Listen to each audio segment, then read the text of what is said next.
Kesaksian Akhir Abad, karya W.S. Rendra.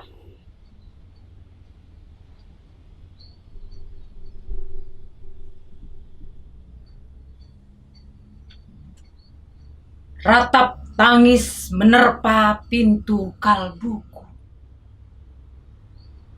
Bau anyir darah mengganggu tidur malamku. Oh, tikar tapakur. Oh, bau sungai Tohor yang kotor. Bagaimana aku akan bisa membaca keadaan ini? Di atas atap kesepian nalar pikiran yang digalaukan oleh lampu-lampu kota yang bertengkar dengan malam.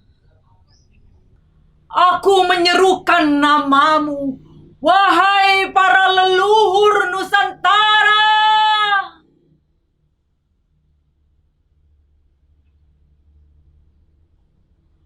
Oh Sanjaya, leluhur dari kebudayaan tanah. Oh Purnawarman, leluhur dari kebudayaan air.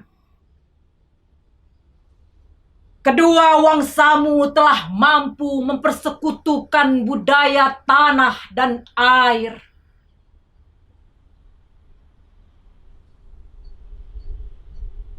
Oh Resi Kuturan, oh Resi Nirarta, empu-empu tampan yang penuh kedamaian, telah kamu ajarkan tatanan hidup yang aneka dan sejahtera yang dijaga oleh Dewan Hukum Adat. Oh, bagaimana aku bisa mengerti bahasa bising dari bangsaku kini?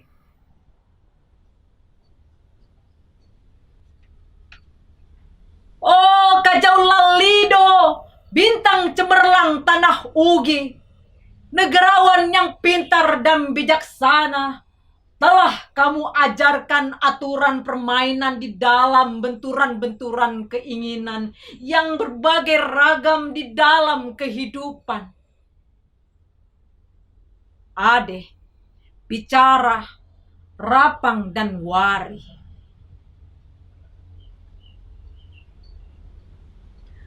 Oh, lihatlah wajah-wajah berdarah dan rahim yang diperkosa muncul dari puing-puing tatanan hidup yang porak-poranda.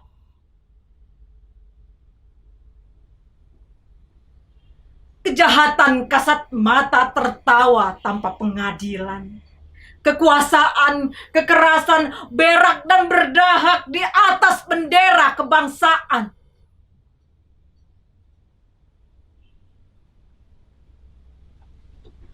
Oh anak cucuku di zaman cybernetik, bagaimana akan kalian baca prasasti dari zaman kami? Apakah kami akan mampu menjadi ilham kesimpulan? Ataukah kami justru menjadi sumber masalah di dalam kehidupan?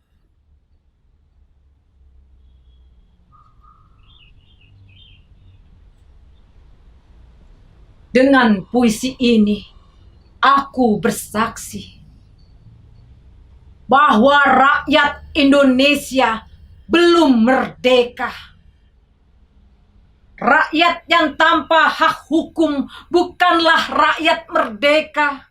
Hak hukum yang tidak dilindungi oleh lembaga pengadilan yang mandiri adalah hukum yang ditulis di atas air.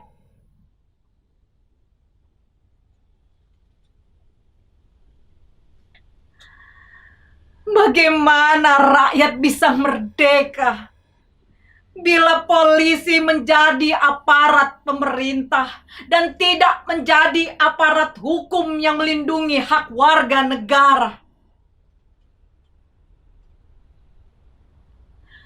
Bagaimana rakyat bisa merdeka bila birokrasi negara tidak menjadi aparat rakyat, melainkan menjadi aparat pemerintah yang berkuasa?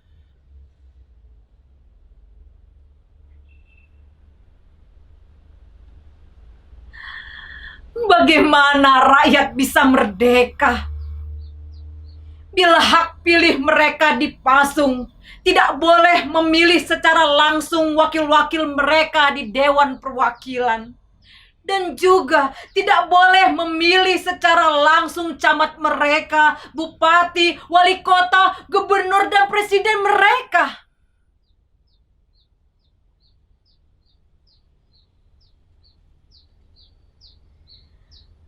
Dan partai-partai politik menganggap rakyat hanya abdi partai yang dinamakan masa politik partai, kaula partai, atau hamba partai.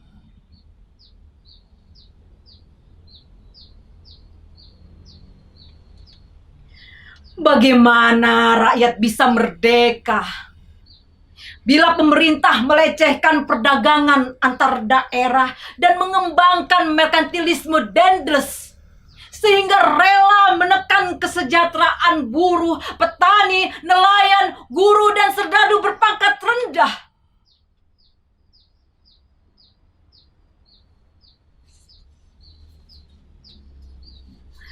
Bagaimana rakyat bisa merdeka bila provinsi-provinsi sekedar menjadi tanah jajahan pemerintah pusat?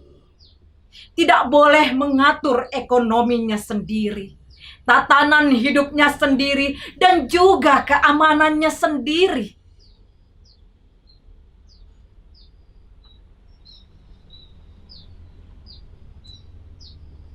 Ayam, serigala, macan, ataupun gajah, semuanya peka pada wilayahnya. Setiap orang juga ingin berdaulat di dalam rumah tangganya. Setiap penduduk ingin berdaulat di dalam kampungnya. Dan kehidupan berbangsa tidak perlu merusak daulat kedaerahan.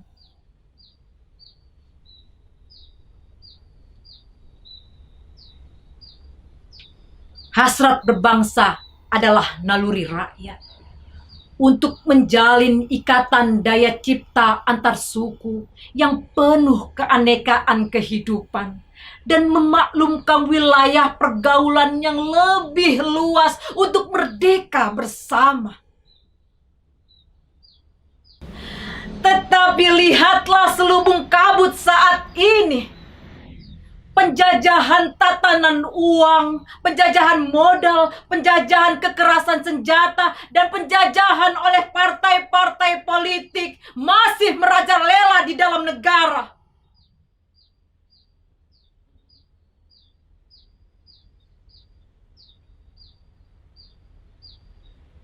Dengan puisi ini, aku bersaksi bahwa sampai saat puisi ini aku tanda tangani, para elit politik yang berkedudukan ataupun yang masih di jalan tidak pernah memperjuangkan sarana-sarana kemerdekaan rakyat. Mereka hanya rusuh dan gaduh memperjuangkan kedaulatan golongan dan partainya sendiri. Mereka hanya bergulat untuk posisi sendiri. Mereka tidak peduli kepada posisi rakyat, tidak peduli kepada posisi hukum, posisi polisi, ataupun posisi birokrasi.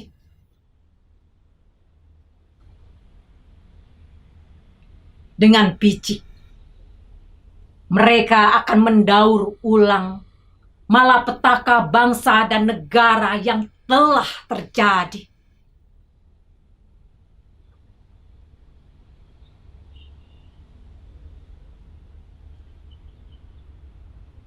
Oh, Indonesia. Ah, Indonesia. Negara yang kehilangan makna. Rakyat sudah dirusak asas tatanan hidupnya, berarti sudah dirusak dasar peradabannya. Dan akibatnya dirusak pula kemanusiaannya. Maka sekarang negara tinggal menjadi peta. Itu pun peta yang lusuh dan hampir sobek pula.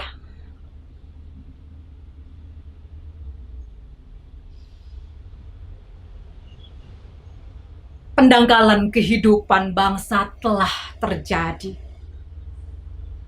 Tata nilai rancu, dusta, pencurian, penjarahan, dan kekerasan halal. Manusia sekedar semak belukar yang gampang dikacau dan dibakar. Paket-paket pikiran yang murah dijajakan. Penalaran amarah yang salah mendorong rakyat terpecah belah. Negara tak mungkin kembali diutuhkan tanpa rakyatnya dimanusiakan. Dan manusia tak mungkin menjadi manusia tanpa dihidupkan hati nuraninya.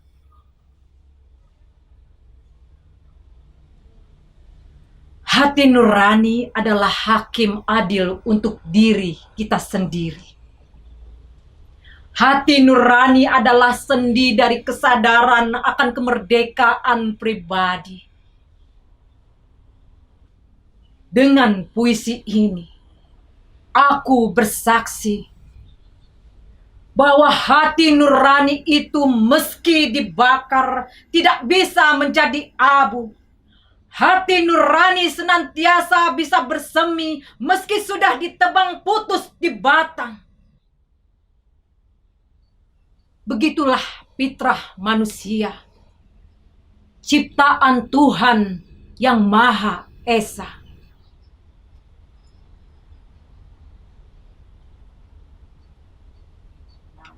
Candi Ceto, 31 Desember 1999.